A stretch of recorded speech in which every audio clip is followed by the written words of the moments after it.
On this episode, we have some special guests. Area Sales Managers Steven Wessel, Greg Davidson, and Dan Higgins talk about what they are hearing from farmers and what is going on in their areas right now. Hi, this is Joe Mershman from Mershman Seeds. Welcome to Cup of Joe, episode number 37.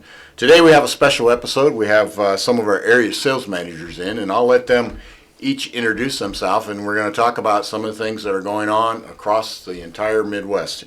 So let's start with Steven. Go ahead. Yes, my name's Steven Wessel. I'm an area sales manager for the Boot Heel of Missouri, Southeast Missouri, and Northeast Arkansas. I'm Greg Davidson, and I cover Southwest Illinois. I'm Dan Higgins, and I cover the northern half of Illinois up to the counties just south of Wisconsin. Great. Well, Steven, a lot of water down the Boot Heel. Still down there, isn't it, right now? A lot of water, but it's slowly going away. So what's the crop look like? What are farmers thinking? It has been an extremely trying year. For the most part, the vast majority of the area has been very late getting crop in, but what we have got in is starting to look really good. The weather's been very favorable for everything. The last couple of weeks we've had some really timely rains where there's not water standing. But for the most part, crop so far looks good. It's just going to be late. How about your wheat crop? How was it? It was so-so. We had so much rain through the winter and spring that test weight was hurt. We had some disease issues. Head scab came in late. Yields were off. Test weights were off a little bit, but it was still a decent year, but it was not one of our best years for wheat. Well, I know we grow production down in extreme southern Illinois, which is right across the river from the Boot Heel, but we sprayed fungicide on all of our production fields down there, and our test weights came in well. Did you notice any difference? Anybody applying fungicides? Yeah, it was the typical, the guys that manage it for high yields. The yields were still decent, in the 70, 80 bushel range. The ones that didn't, it was a little bit off then. But there was also, I think there was a lot of stuff that come in later, even after the normal application timings, that still had an effect at the end of the crop. Well, you have Palmer Amaranth. Yes. So, some of our viewers don't know what Palmer Amaranth. That's a pigweed on steroids or water hemp on steroids. So how are the new traits working? Particularly Enlist E3 and LibertyLink GT27 against Palmer Amaranth. So far, where we have the crop out, the weed control has been beyond excellent. I mean, it is daylight and dark, fast kills, good kills, nothing coming through, breaking through, nothing, say, kind of wilting down and then greening back up. I mean, so we're spraying it, it's dying. What are they using? On the LLGT27s, the typical rate is a quart of glyphosate and a quart of glufosinate. And then on the E3s, it's all over the board whether they're spraying the full rates of the Enlist Duo or if they're tank mixing in the Enlist 1 with a glyphosate application or if they're mixing the Enlist 1 with a glufosinate. But the bottom line is it's effective, it's working. And some happy customers. And crop safety is just off the charts. Oh, that's great. It looks great. Now, Greg, you're a little bit south and east of St. Louis, right? Right. And I would say probably in all of our area, a 400-mile radius around West Point, you were probably in the wettest area, if that's even possible. That's correct this year, Joe. We've had a really hard time this year getting the crop in. We're exactly about 1 month behind. So more or less just take our average growing season and push it up another month. There was a lot of corn that didn't make it, didn't get in, or it more or less flooded out. Down the river bottoms, there's a lot of ground down there that's not planted. And there's a lot of guys taking preventative plant. And a lot of the late season beans, I mean, we still got customers today still planting first crop beans, and some guys just finishing up double crop. And but this year is something for the books, that one of the wettest years we've had down there in Southwest Illinois. Well, I know every time it rained, it seemed like you got twice as much as everybody else. So. Yeah, every time it rained, Joe, we never got a couple tenths or anything. We always got pounded. We always got between 1 inch to 3 inches, and we had one week in particular that just a little bit east of me that they got 4 to 6 inches, and they got it within an hour to 2 hours. Wow. Unprecedented. Yeah. How about your weed control? How's the new Enlist E3 and LibertyLink GT27s? So working? our LibertyLink GT27s, we're having, absolute total control of these weeds. We're spraying on target. Most of our beans, early beans right now, are being sprayed. We're using a quart of interline down there, and we're using a quart of glyphosate, and 3 pounds of AMS, 20 gallons of water. And we are just cleaning these fields up that we never thought we would get cleaned up. On the Enlist E3, kind of like when you and Steven was talking about, I have a customer down there, and Palmer Amaranth is just crazy. And we've been spraying some Enlist Duo on it at a higher rate, 4.75 pints, and we are literally smoking them. It is really cleaning up these fields. And it's finally something that we've brought to market that we can really take over and start cleaning these fields up and keeping them clean and increasing and growing our yields. Yeah, and I might mention, you heard him say Interline. If you're not familiar with what Interline is, Interline is a generic version of LibertyLink or Liberty herbicide. Correct. So, and it's a great product too. So, Dan, you will give us a different perspective because you're from northern Illinois and central and northern Illinois. So tell us what's going on there. Well, unfortunately, it's about the same story.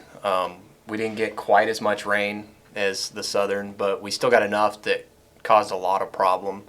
I had a dealer just last week that was still trying to get beans in, and he went out the night before twice. He went out that morning just pulling out the sprayer.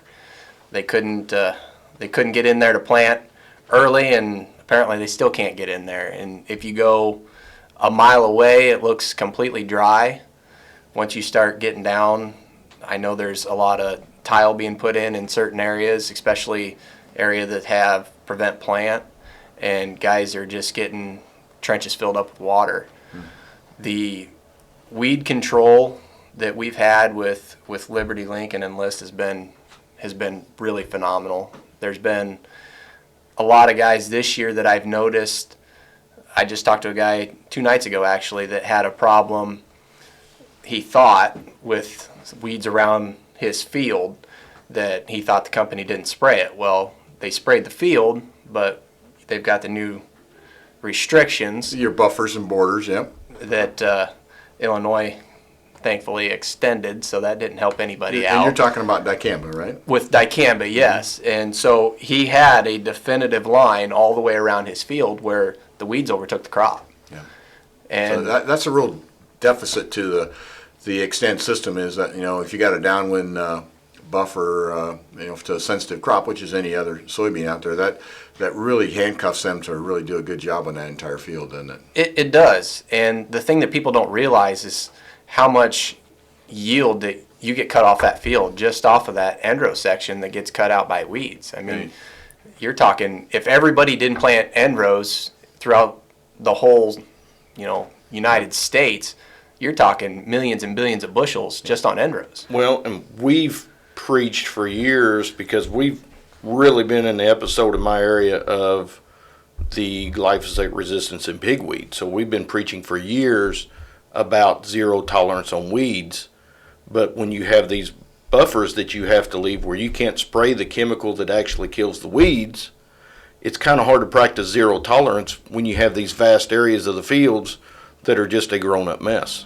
And that's just, it's impossible to manage. Yeah, LibertyLink GT27, there are no borders or buffers required, and in the List 3, if you have a sensitive crop, which soybeans are not a sensitive crop, it's only 30 feet. Exactly. So, for the most part, most of our farmers are spraying the entire fields of Enlist E3 and LibertyLink GT27, making it a great advantage over the Extend system. So that's a positive thing. But as a general, what's the attitude of farmers? What are they thinking about right now? Just trying to get through this year? They are, and the last month in my area has really helped guys get a lot of stuff in the ground. There's still a lot of prevent. I know up in Bureau County, it's been just a nightmare up there. There's optimism in the future with some of the prices. I know the report that came out, it didn't exactly favor the farmer. I mean, prices went down, but there's a lot of guys that realize what's going on, and they are starting to be a little happier now that their crop's coming out of the ground. They've been able to get more in, and they've got some hope in the future. Yeah, I would agree. I think what we wanted to demonstrate today is that we cover about a 400-mile circle around West Point, Iowa, so that's pretty much the good chunk of the Midwest, and every farmer is suffering in some way from the water and the excessive rain this year, so this has all got to go back into that supply side at some point.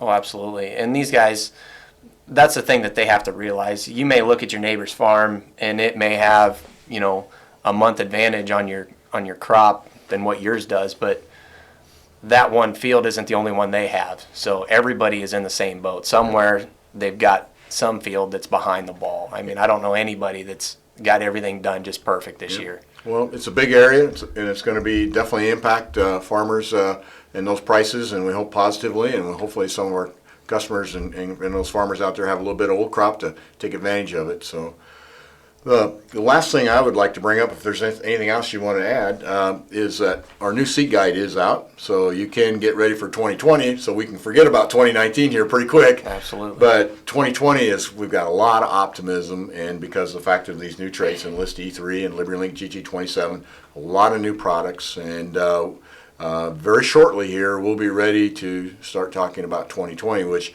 I know a lot of farmers say, hey, I don't even have 2019 in the books yet, and I understand that, but the reality of it is the plan starts early. The implementation of the plan always ends up to be a little bit later, but we will be ready, and we have got some advantages, and we can solve some of the problems that farmers are having this year. We can make your sleep a little bit better at night, and not have to worry about how you're going to spray those buffers and borders, and worry about the drift, the potential that you can have with dicamba. We have some new options. So really appreciate you guys stepping in today and helping us out.